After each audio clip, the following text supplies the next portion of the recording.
Welcome back to Analytical Media. We are a consortium, a group of therapists, college professors, well-published, peer-reviewed authors. You can find our book on psychopathy, entitled Descent into Darkness, at Amazon.com.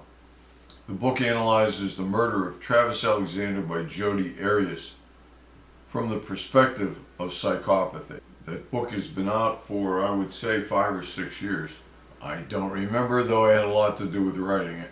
Today we're going to talk about a family, the Vance family, V-A-N-C-E.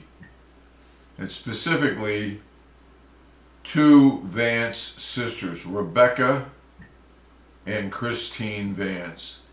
Rebecca was a little bit older than Christine. Rebecca was 42, Christine was 41, and Rebecca's 14-year-old son, Talon. Rebecca and Christine believed in conspiracy theories. And is there anything wrong with believing in conspiracy theories? Well, not if they're true conspiracies. But there's something always wrong with believing something that isn't true. And if you don't have enough evidence to say it's true, you should not believe it. You might believe it might be true, but you wouldn't bet your life on it being true because you don't have any evidence. And indeed, Rebecca and Christine bet their lives on it, and they bet Talen's life on it, and they lost. All three are dead. What happened, these two sisters and the one son were from Colorado Springs. Rebecca came to believe in a bunch of conspiracy theories, and she decided that the world was turning into an awful place. And we'll talk a little bit more about which conspiracy theory. So she decided to go live in the Colorado Rocky Mountains, and she brought her sister Christine with her and her son, who was only 14. Rebecca had become deeply afraid of the modern world, especially after the pandemic. She believed conspiracy theories about a great reset, quote, a great reset, planned by global elites like the World Economic Forum and figures such as Klaus Schwab. And this World Economic Forum would strip away people's freedom and their humanity. She wanted to protect her son and sister by escaping society completely, living in nature, and growing their own food. Now, there is a World Economic Forum, and there is a Great Reset, but it had nothing to do with stripping away people's humanities and freedom. In fact, it's the opposite. They were pushing for a green world, and a world where people would have more money, a reset in a sense that the rich wouldn't be quite as rich and the poor would not be quite as poor. And that was basically it.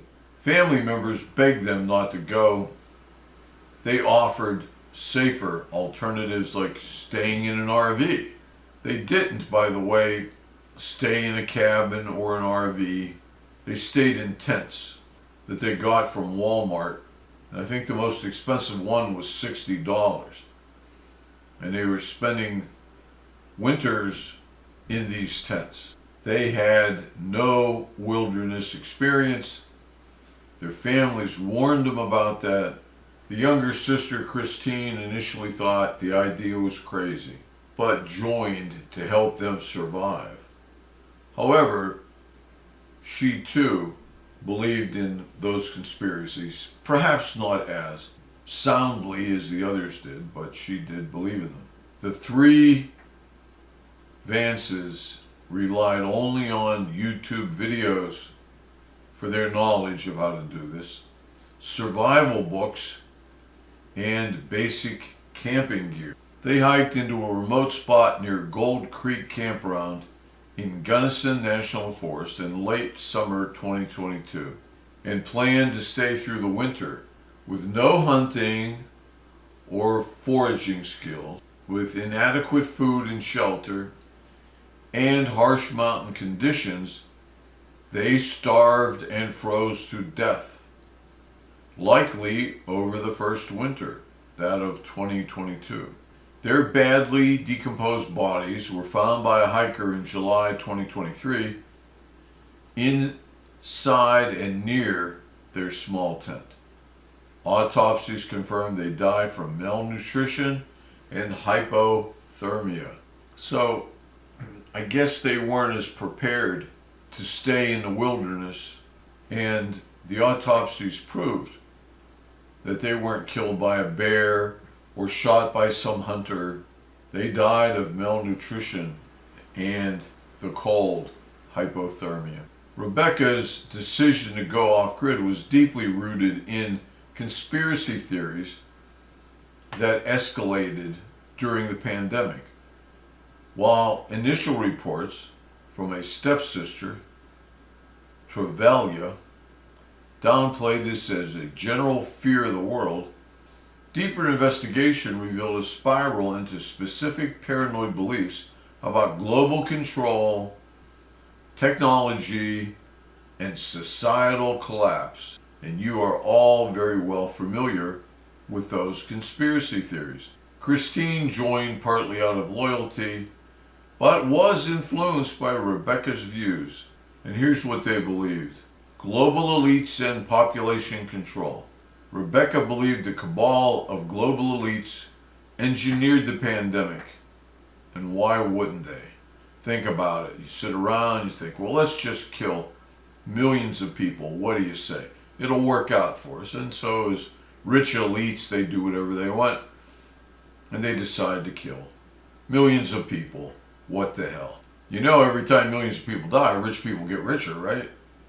No, we don't really know that, and neither did they, and this is just another nonsensical conspiracy theory. It's nonsensical, ridiculous. And how ridiculous does one have to be to believe these theories, to believe any conspiracy theory? So the global elites engineered the pandemic as a tool for mass population reduction and control. Because as you know, reducing the population always helps. It benefits. It enriches rich people or elites. I don't think I've ever saw a study, nor can I imagine a reality where creating a pandemic for mass population reduction benefited any rich person. How it would do it, no one knows, but you don't need to know with a conspiracy theory. You just need to believe. Don't ask for facts. She viewed the pandemic not as a natural event, but as a deliberate plot to impose restrictions and monitor citizens. The Great Reset and World Economic Forum, as we pointed out, which was a real thing, was central to her paranoia. She referenced the WEF's Great Reset initiative as a scheme to dismantle society and enforce a dictatorial government.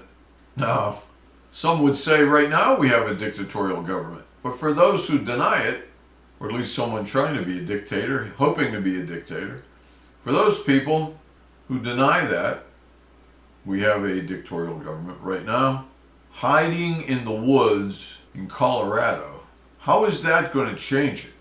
You think they're not going to, the dictator, this world dictator government, they're not going to know you're in Colorado? You're not going to have to buy supplies, you're not going to make any noise, you're going to hide in the woods? It's not going to change a thing, is it?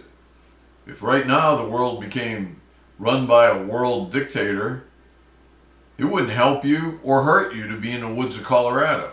You're not going to escape their power in the woods in Colorado. She claimed that Klaus Schwab, the World Economic Forum founder, she claimed that the goal of the World Economic Forum was to take away, quote, to take away our soul and humanity through technology and surveillance. She said there was going to be a fourth industrial revolution as a cover for merging humans with machines. And of course, in conspiracy theories, we want to believe this science fiction, that we could merge humans and machines. It makes for great science fiction, but it doesn't really work. I mean, it doesn't work, it can't work, it shouldn't work. It's science fiction right now. Maybe someday it will work. But today's not the day. You don't have to worry about that. We are many decades away from that.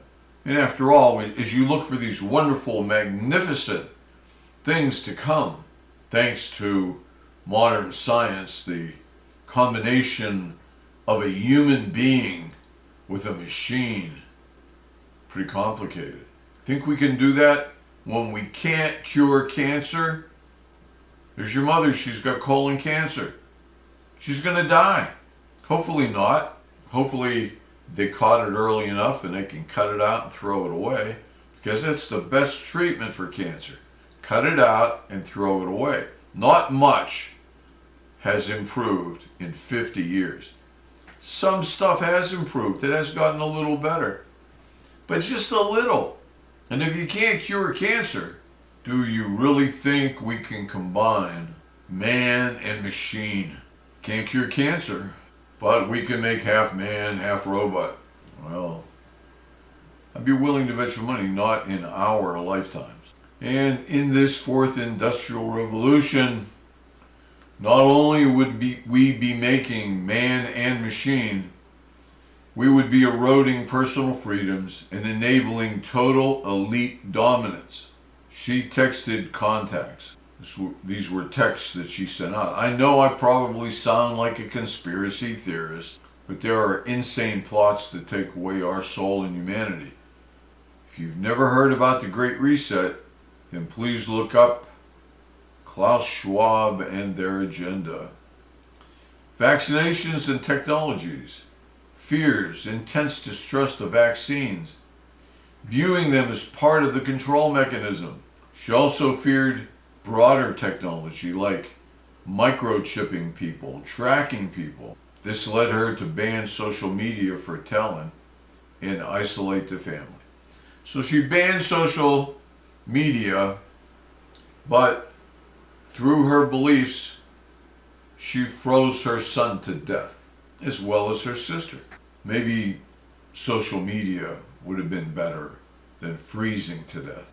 Societal collapse and escape motivation. Rebecca perceived modern America as chaotic and dangerous due to politics, viruses, and news cycle. She told her family she wanted to protect Talon and Christine by living off the grid in nature, growing food and avoiding civilization.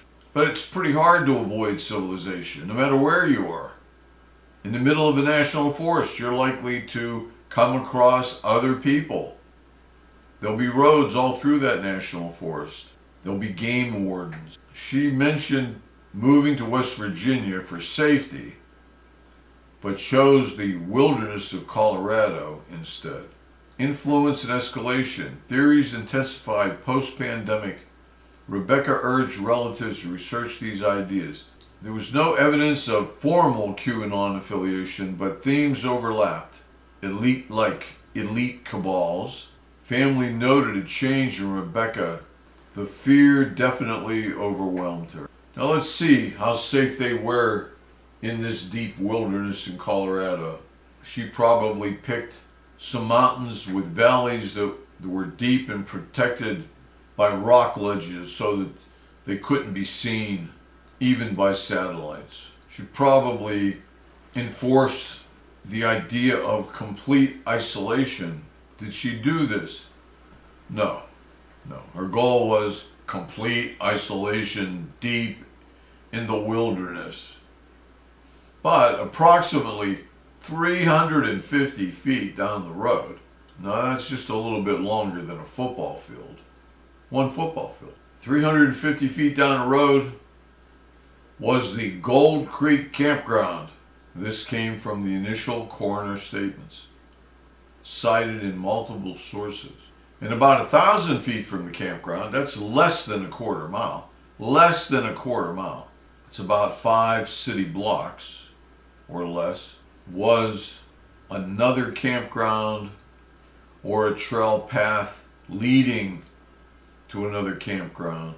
Where they put up their tents was not directly visible from the main dirt Forest Service road, but a hiker wandering off trail spotted the site. The campground itself is reachable via a dirt road, but the campsite was secluded and hidden in timber, just a short distance, hundreds of feet off the access road or the campground area. There were no vehicles found there. This proves beyond a shadow of a doubt that being wrong can hurt you. Her belief in conspiracy theories was wrong. She was in no danger. Nothing happened to her. To the rest of us, she's been dead now for a couple of years, and because of her, her sister and her son are dead. But none of the things she worried about came true, and nothing she did protected them. She believed it. She had no evidence it was true. She had belief it was true. And her belief, which was incorrect, killed her sister, her son, and herself. And even if it was all true, and it wasn't, you should never believe something that isn't true. And you should never believe something to be true if you have no evidence saying it is true, proving it's true. But she believed it because it sounded good. They got her. They fooled her. And even if it was true, hiding in Colorado, a few hundred feet from a campground and a road, a forestry road, she could have walked to civilization at any time because she walked to the place in the woods where she put up their tents. So believing that this devastation was going to destroy the world, at least the world as we know it, believing that, she was wrong. There was nothing that hurt the world, nothing that destroyed the world. So that's where being wrong can hurt you. How about the idea that she could just go and live off the grid, live off the land? You watch a few videos, you grow your own food, you watch some videos there, you buy a few books, and you can live off the land. It's a ridiculous idea. It's an insane idea. And how do I know that? You want evidence? I'll give you evidence. 3 people are dead. They died of starvation and from the cold. That's why they died. They didn't die because of some German. They didn't die because of some vaccine. They died because Rebecca was wrong, dead wrong, and Rebecca settled for, she bet her son's life on the fact that this stuff was true. And it wasn't true. It's 2 years later, or 3. None of her thoughts have come true. It is silly to believe she is not responsible for the death of her son and her sister. Ridiculous. She was the motivating factor. It was her idea. And she was wrong about everything. No devastation came about. She didn't protect her family. In fact, she killed her family. She was wrong about everything. They followed her, and her plan led to death. I know she didn't plan to kill them. It wasn't her goal to kill them. But nonetheless, she advised them on everything they did, and she took her son. Her son didn't have a choice. And through her beliefs and her actions, she killed herself and the 2 of them.